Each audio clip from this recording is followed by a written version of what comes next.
I'm Dom Nicholls, and this is Ukraine, the latest. Today, we report on Russia's counterattack in Kursk and are live in Poland with the Telegraph's political editor, Ben Riley-Smith, who's just been with the US Secretary of State and British Foreign Minister in Kyiv. Bravery takes you through the most unimaginable hardships to finally reward you with victory. The first duty of my government is security and defence, to make clear our unshakable support of NATO and with our allies towards Ukraine. Kyiv stands strong. Nobody's going to break us. We're strong. We're Ukrainians.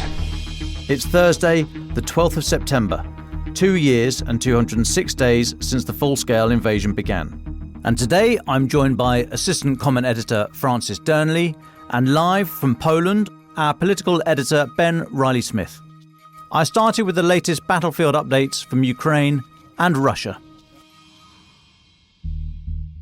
So it looks like the rumours yesterday of a Russian counterattack are correct. There seems to be some movement there. Russian forces seem to have retaken positions east of Zhuravli, that's about 10 k's east of Koronovo. They also seem to have pushed north and northeast of Snagost, that's 10 k's south. Those areas are all on the outer edge, the western outer edge of the Ukrainian-held territory inside Russia at the moment. There's a lot of Russian mill blogger commenting, indicating that area is the point of main activity. And although it's very difficult to verify anything, that does seem to be the case. Reporting from the ISW, the Institute for the Study of War, citing a Ukrainian brigade reportedly operating in the Kursk Oblast, said yesterday that Ukrainian forces have moved to repel any Russian counterattack. The brigade says it began attacking Russian forces, counterattacking into Snagost, so that's on the western edge of the blob. So countering the counterattack. Lots of fighting going on, basically. Now, there's some suggestion Ukrainian forces may have pushed over the border a little to the south. So the border with Ukraine is about 10 or 20 k's south of the area we're talking about here. There's a suggestion they're fighting in the village of Klobaki. That's 5 k's inside the border. Russian mill bloggers are saying that Ukrainian forces are conducting small mechanized cross-border assaults, mechanized being in armored vehicles, into that area, that to the west of the main Ukrainian positions around Sudzha. Now, Russian MOD say that they've repelled a lot of Ukrainian assaults. They gave a load of villages, but in broad geographic terms, it's all on the edge of that lozenge that we've described for some weeks now, the currently held Ukrainian territory inside Russia. As I say, it's very difficult to tell what's happening and exactly where and what the truth is, but the fact that Russia or the Russian MOD is citing a number of villages where fighting is happening, although they're saying that their lads are brilliant and triumphant and winning everything, it indicates that there's fighting there. So we're able to try and keep track of what's happening, what's moving where, even if we can't say with any great granularity who's actually getting the upper hand. It seems like it's still very, very active with not a lot of ground taken by either side.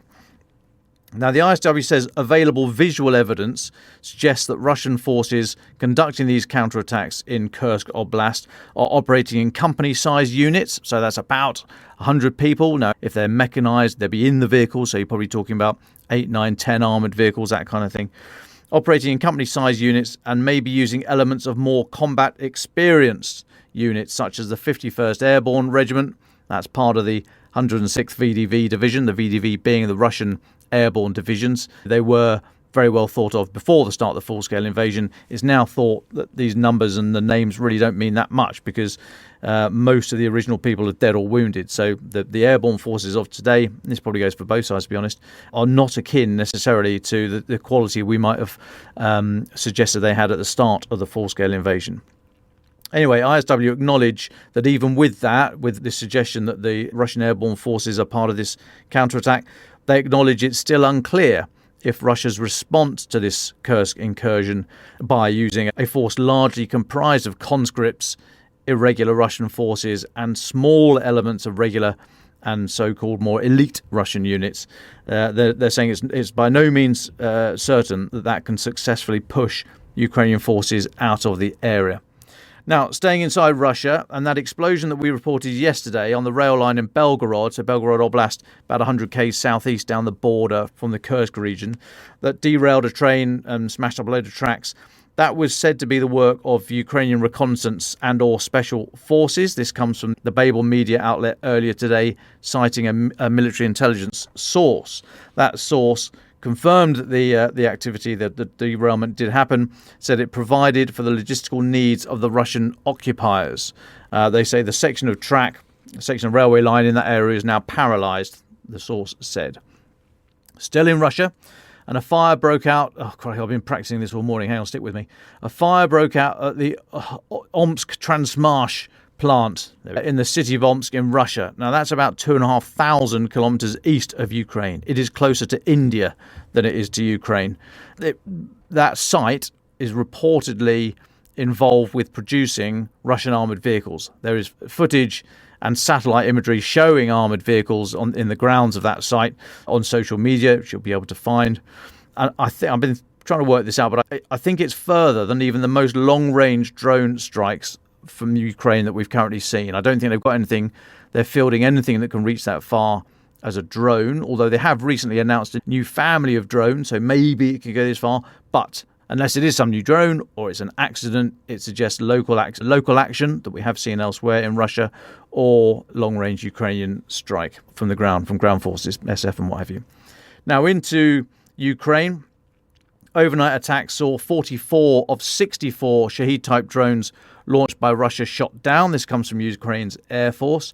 3 drones reportedly, they weren't shot down, they flew back into Russia.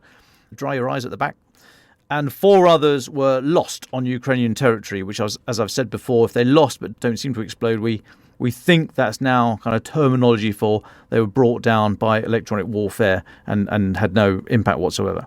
Now, Russia also attacked Ukraine with 2 Iskander-M ballistic missiles, 1 Kh-59 or 69 variant cruise missile, and 2 Kh-2232 cruise missiles. There were casualties across the country, but thankfully in low figures. Now then, it was a very quick update because I want to turn to our political editor, Ben, who's been with the US Secretary of State, as I said, Antony Blinken, and Britain's new Foreign Minister, David Lammy. Ben, you've written for us today a big piece in the Telegraph talking about how, I think the quote was from David Lammy, but certainly the 2 foreign secretaries in Kyiv to meet President Zelensky were saying that the delivery of these Iranian ballistic missiles had, quote, clearly changed the debate. So, Ben, welcome to the pod. What was the mood like on the trip into Kyiv and meeting President Zelensky? Talk us about what it's like to be in the room, and what was the message that was being offered by these two diplomats, and what did they take away? Hello, Ben. Fantastic to be on the podcast. As Dom, you were hinting at, I'm part of our political team, so a Ukraine novice. It was my first time in Ukraine. We were only in Kyiv for 24 hours, so really just a sense to dip in and get a sense of the political conversation.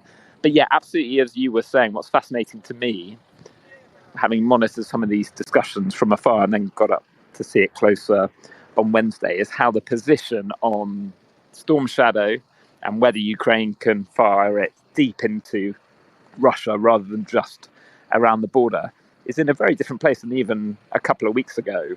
So you've had these series of confirmations this week. Monday, US and UK saying that these Iranian ballistic missiles have been handed to Russia. Tuesday, the press conference in London where Antony Blinken, the US Secretary of State, and David Lammy, the Foreign Secretary, were very public and open, saying they were considering giving this permission, which wasn't the US position a couple of weeks ago. And then you saw that playing out on Wednesday. So we travelled in overnight on the sleeper. They had a series of meetings, including with Zelensky. Their position is no decision has been taken yet. They are in listening mode and they are feeding information back to Keir Starmer, the Prime Minister, and Joe Biden, the US President, who meets to discuss this on Friday. And a couple of things were really interesting from talking to both of the teams privately and also the press conference they did at the end of the day in Kyiv. One of them is you can see how the path is being laid for a possible change in position. So in that press conference, both of the diplomats said, look, we are not being escalatory. In fact, it is the Russians who are being escalatory by now leaning on Iran for these ballistic missiles. And so, and then if you follow the dots, should we change position? It's not us upping the ante, but effectively we are responding to changed situations on the ground. So to my ear, that felt like they were beginning to make the argument for a possible change. The other thing is, I genuinely think it is a live issue and not one where the decision is totally done and dusted.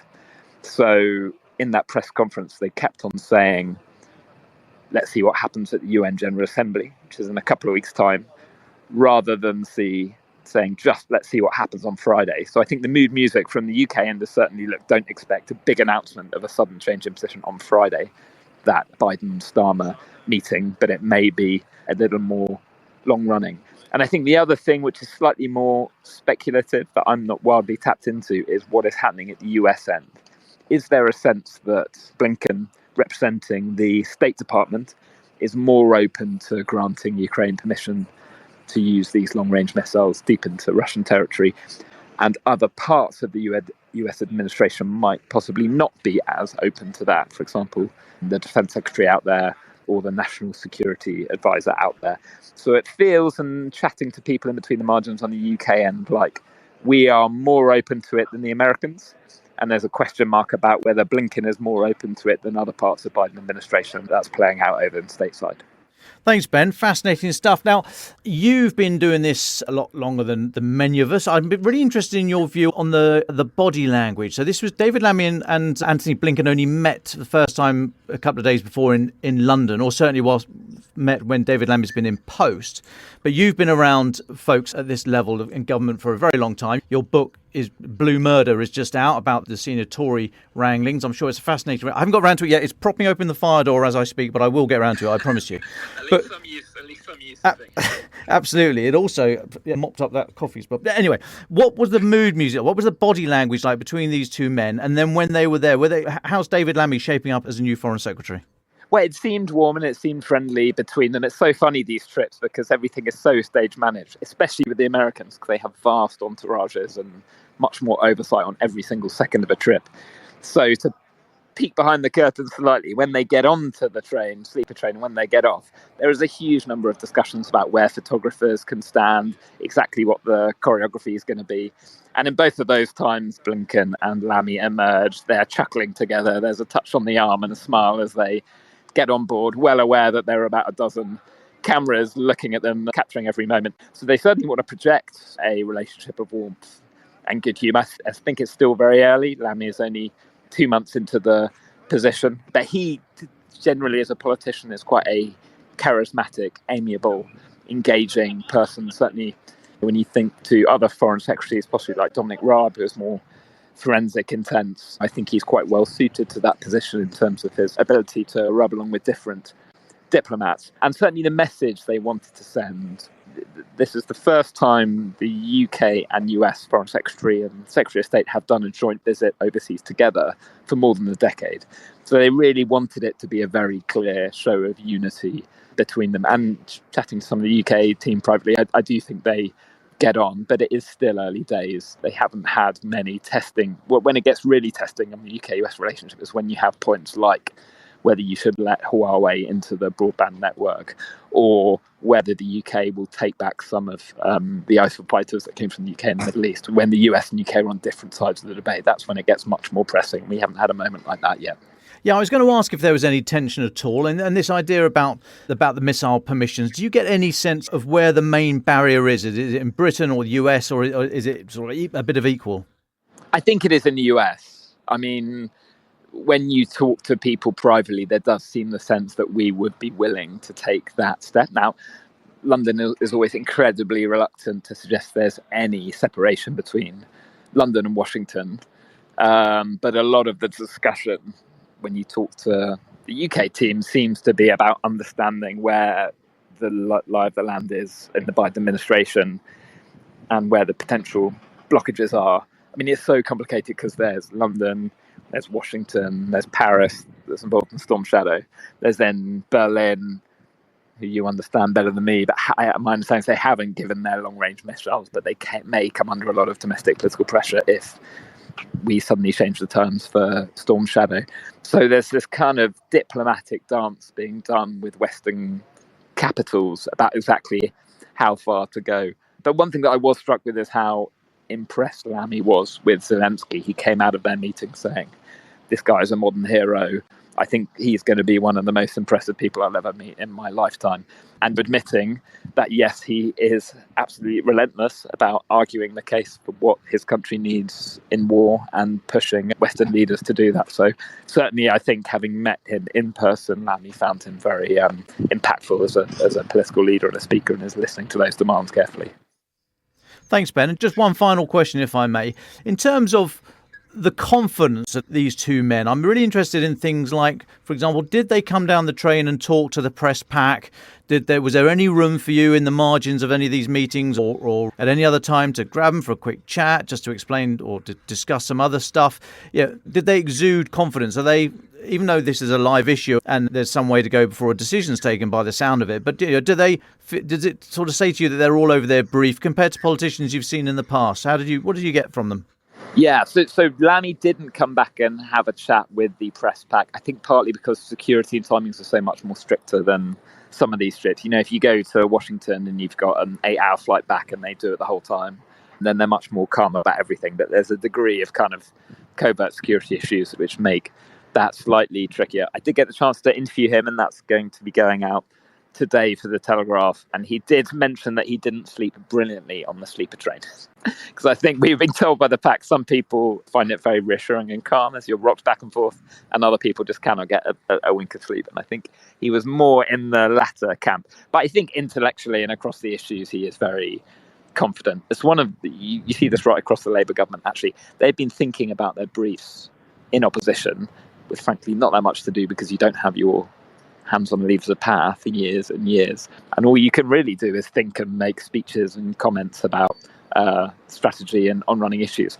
So I think there is a thrill right across the Labour government finally getting in, finally being able to implement these strategies that you've been thinking about a lot. I mean, Lamy's team talks about progressive realism as being his big picture vision for UK foreign relations. Let's see how easy it is to deliver that in practice, and where these tension points between pragmatism, progressivism, realism. But I think he is totally across his brief as far as we can see, and he didn't seem fazed at all by the threat. Lovely. Thanks, Ben. Yeah, I can sort of empathise with his not getting any sleep. I mean, crikey, when David, Jack and I shared a cabin with Francis coming out of Kyiv last time, when all he did was eat crisps the whole time, as far as I could tell. I mean, not a lot of sleep happened there.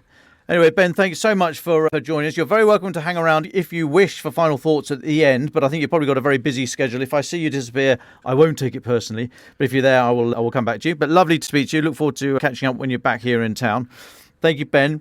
Francis, turning to you, what do you make of that there? What did you take out of what Ben was just suggesting there? Has that changed any of the news that you've been receiving from the last couple of days? And what else have you been looking at on the diplomatic front? Thanks, Dom. At least I wasn't feeding pizza to dogs in Kyiv, okay? Let's just put this into perspective, please. But anyway, yes, it's really interesting hearing Ben's perspective on this. The key question, I think, yesterday that we discussed on the podcast was around, is it the US or is it the UK that's the biggest impediment with regards to storm shadows? I think we're getting closer to an answer with Ben's help, which in essence is, it would seem to us that the US is the one that is more cautious, perhaps not Blinken himself, perhaps it's the White House or other entities aware of the dangers of escalation. And London, even though it was the US that had initially said, well, London's not asked us, London clearly didn't want to ask the question and be rejected publicly. I think that would be our understanding as things are at the moment, but again, things can change. It's not a good sign regarding timing, what Ben was saying there, that they're talking about, let's see what the UN General Assembly says, etc., etc. That would suggest that they want to, in a sense, roll the pitch and then see what kind of feedback they get from allies, what the Western response is, and then also hearing what Moscow has to say too, I would wager. But again, we'll continue to monitor it very closely indeed. Now, hot on the heels of Ben, Antony Blinken has just touched down himself in Poland for talks with PM Tusk and President Duda, expected, of course, to discuss further coordination with Poland. very logistically important country for transporting Western military aid into Ukraine. As anyone who travels into Ukraine via train or car sees when crossing the border, you get these enormous queues between the Polish and Ukraine border of not only munitions, but also general material, food, etc., etc. It's enormous. And so you really do get the sense of that and the key role that Poland plays, forgive me, Bentu, but Poland plays in all of these logistical questions, hence why their role in this conflict is so vital, and why when they chose to be more hawkish, more military expansionist, that had such an influential and vital role to play, in addition, of course, to taking in so many Ukrainian refugees. Now, also, Poland has ramped up purchases of US weapons since the invasion of Ukraine, such as the deal with Boeing to buy 96 Apache attack helicopters for $10 billion signed last month. Again, examples of Poland playing a critical role in the mobilisation of Europe more broadly, because, of course, Poland would be the first country that would be in the firing line, potentially, were things to escalate to a very dangerous situation from Moscow. Now, it's surprising that Blinken and Lemmy didn't formally announce permission, as I say, and I think it will be one to monitor not only in terms of what they say, but what Germany says, as Ben says, and Paris and France more broadly, because they also play a key role in this with regard to permissions, not only in terms of the storm shadows, but more broadly in terms of the defence posture that Europe adopts. So, as I say, do keep an ear to the ground too, and we will, what other capitals are saying now that this conversation is out in the open. Certainly Zelensky is urging action. He said yesterday that he hoped for changes. Let's count on some strong decisions at least. For us, it's very important, he told the Associated Press.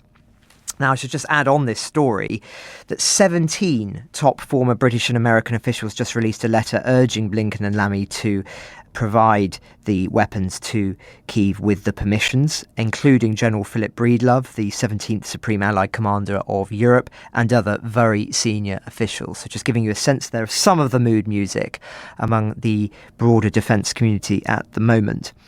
Now, in other news, Dom, Zelensky has rejected a peace proposal offered up by Brazil and China, saying it only served as a, quote, political statement.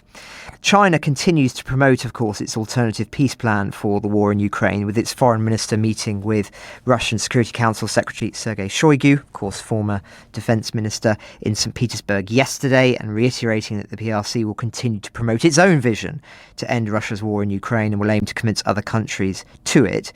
Shoigu reiterated Russia's support for that and Brazilian peace plan during the meeting, which indicates just how balanced I think it would be in reality were it to take place. No wonder Zelensky dismissed it. He told media, "The proposal is destructive. How can you offer 'here is our initiative' without asking any from us?"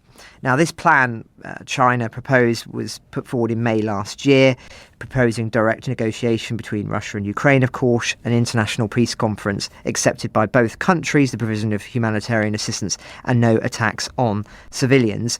Kyiv doesn't want any other proposals for negotiations or talks to be jeopardised by alternative measures, which may have been offered by others, with, as I say, more tacit support from Moscow. I'm quite surprised, frankly, there's not more talk in the public sphere, by which I mean the political sphere, about what security guarantees from Western powers Kyiv would need for any peace settlement to even be remotely conceivable. But I imagine that must be a subject of conversation behind closed doors.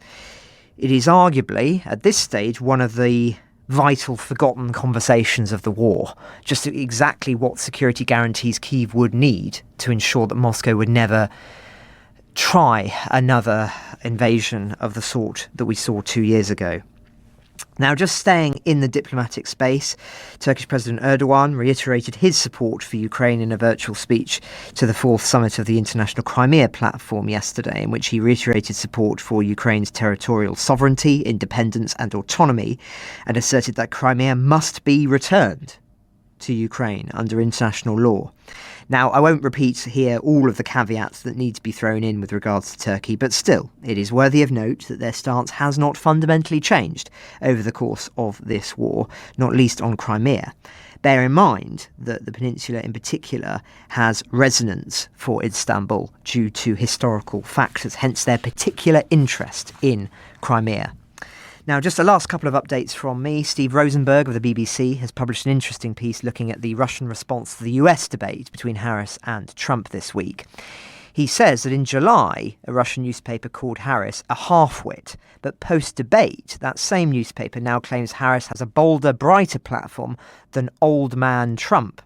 Another paper says that the debate helped Paris strengthen her lead in the presidential race.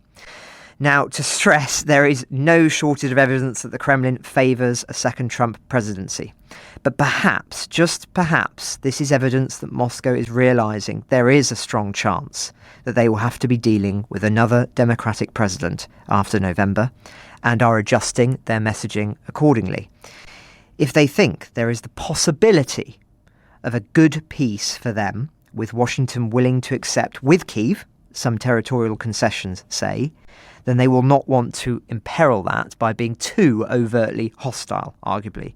Neither, and perhaps it's simply this, do its propaganda newspapers, which they all are fundamentally, neither do they want to lose all credibility by seeming to be too blatantly inaccurate, too blatantly off the pace, and then seeming ridiculous if Harris were to win. So just several factors that should be contemplated there, but I think it's interesting that is taking place as we speak in the journalistic space in Moscow and beyond at the moment. And just lastly, I know we have many Canadian listeners, and I wanted to draw attention to the news that, as the Kyiv Independent report, Canada will host a conference in late October on one of the points of Ukraine's peace formula pertaining to the release of Ukrainian captives and those deported by Russia. The first thematic conference dedicated to the third point of the peace formula, energy security, was held online in August. Kyiv, of course, aims to formulate joint positions with foreign partners that could be presented to Russia at the second peace summit we were discussing yesterday and have been discussing very much recently. The Canadian conference, co-hosted by Norway, will take place on October the 30th, 31st, with the Canadian Foreign Minister saying, and I quote, "We must find a solution to all groups held by Russia, civilians, prisoners of war and children." I would say, Dom, just to wrap this up, that it's obviously extremely welcome that Canada is drawing attention to this issue, given that it's not really being discussed perhaps as much as it deserves internationally at the moment, particularly children and prisoners of war. But nonetheless, I don't think we're going to be able to expect a fundamental change from Moscow until they are, in a sense, compelled to do so. There's just too much in it for them in terms of the brainwashing of the next generation, particularly those that they believe will then be going back to the occupied territories that they seek to hold on to. But all of this just underlines the simple fact that the longer this war goes on, with Russia holding on to this territory, the more that their grip is in some ways strengthened by the efforts they are making to crush dissent and to try and ensure that the next generation are Russian-minded, hence why those children are kidnapped. But again, it's a very complicated issue. But I'll take a stop there. Well, thanks, Francis. Let's now move to final thoughts. I see Ben has had to disappear. He's off to try and get David Lammy to sign his book or something. I don't know. So let's go final thoughts. I was thinking about, when you were talking about security guarantees there, Francis, I mean, the ground is shifting a little bit, I think, politically here. There's a lot of chat about what does peace or winning for Ukraine look like? And are they different things? And I hear a lot of arguments now that it's not tied to geography. Now, this is painful stuff. Peace deals are, generally, unless there's an out-and-out military victory from one side, which is very rare. Peace deals are always a messy compromise. You always feel hard done by. And if both parties feel equally hard done by, then you're probably in the right place. But this idea of what might a peace look like is increasingly being talked of, not in geographic terms, so not in the 1991 borders for Ukraine, but things like, you would have noted Antony Blinken, US Secretary of State's language the other day when he's talking about what's important is that Ukraine survives as a sovereign, independent, a viable state. And he's talking about it's viable in terms of military, economic and political strength and as an entity. And he talked about what does military mean, and he talked about a number of all these bilateral deals that are going on and so forth. But increasingly the language is not hedged around geography. It's around other political issues, because of course when we talk security guarantees, there's only one show in town, and that's NATO membership. And as I said, I think the ground is shifting. I've heard it in a number of places now in the last few months, to be perfectly honest. It's coming up in questions. I asked a question once of a Ukrainian official about it, and this idea that if the lines were frozen where they are today, what is acceptable to Ukraine? If the lines were frozen where they are today, and Ukraine, the non-occupied parts of Ukraine, were admitted to NATO tomorrow, would that be enough to accept a totally unjust peace, as these things often are? Would that be enough for Ukrainian society? Because, of course, the idea that if there's not NATO membership, then all Russia's going to do is rebuild and come back 10 years later. But if there was NATO membership, is that enough? So ugly. You can throw stones at that from many angles, and please do. Please let us know what you think. But this debate is live and is increasingly being toured, and questions are being asked around it about, what does peace look like? If it's not geography, is it that a viable state that's militarily, economically and politically sound? And what about NATO membership for the remainder, as painful as that is? And I know what I'm saying there. It's not my idea, but what do you think? NATO membership for the remaining part of Ukraine, is that what this looks like? Look at Cyprus, UN troops there 50 odd years after the fighting. Look at Bosnia, Republika Srpska, same. I mean, these things can go on for decades. So is an unwelcome and incomplete peace along the lines I've just described better than just trundling on for decades to come? Question mark. I'd be very interested in your thoughts. Francis, what final thoughts have you got? Well, thanks, Tom. Just on that, I think when I say it's a forgotten conversation, what I mean is that if we were really close, as some have speculated, I think somewhat unduly, if we were really close to there being some sort of very formalised discussions taking place that actually might end up in some kind of peace settlement, I would have expected by now there to be a lot of open conversations taking place in Europe, NATO, etc., where the exact parameters of security guarantees beyond the NATO conversation might be being put forward, at the very least as a reassurance in the background. You say that NATO is the only deal in town. I'm inclined to agree with you in the medium and long term, but will there be a need for there to be certain countries that say we are also offering, as it were, Article 5-esque negotiations guarantees with regard to defence, whilst negotiations are ongoing? Say it could last months, or in the period that there may be before a NATO membership, even if it's tacitly agreed as part of negotiations. I mean, would the United States be willing to put that forward? Would Poland? Would the Czechs? Would Britain?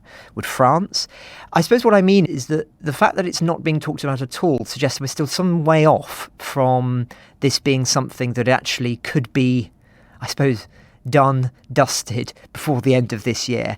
I just don't see it. Frankly, I could be completely wrong, and in some ways, if it means a peace that we would be, or should I say Kyiv would be happy with, then fantastic, anything that ends the bloodshed. But I think that the timescale on this would be suggestive, given how far we are behind on certain points that are absolutely essential to a lasting peace. I think that we are some way off indeed still. But as I say, I could very much be wrong. And indeed, it is also worth bearing in mind that I think quite a lot of the conversations coming out of Kyiv with regard to peace, the need for conversations, is as a precaution, perhaps, with regards to the United States position. But if Harris wins, I would suggest that the diplomatic ground shifts quite profoundly again, and then perhaps a lot of the bets would be off. But that wasn't my final thought today, but I think hopefully a little bit of interesting context. And as you say, Dom, very interested in hearing listeners' perspectives on this question, because it is very vital, not just security guarantees, but also what kind of peace the West should be willing to accept. And Kyiv I see as being part of that, in when I say the West, which indeed is a marker of just how much this conflict has changed things. But my final thought goes back to David. A remarkable thing happened about an hour and a half ago with Andy Slaughter MP, chair of the Justice Select Committee here in Britain, paying tribute to David in the House of Commons and asking the government to formally pay condolences. Mr. Speaker, can we have a debate on the importance of investigative and public interest journalism? The best journalists are an essential part of our democracy. Can I urge all members to look at today's Guardian long read by Tom Burgess, How Oligarchs Took on the UK Fraud Squad and Won?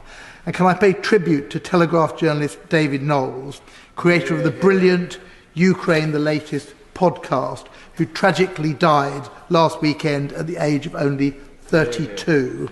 I'm sure my right honourable friend will join me in sending condolences to David's family and friends. Leader of the House.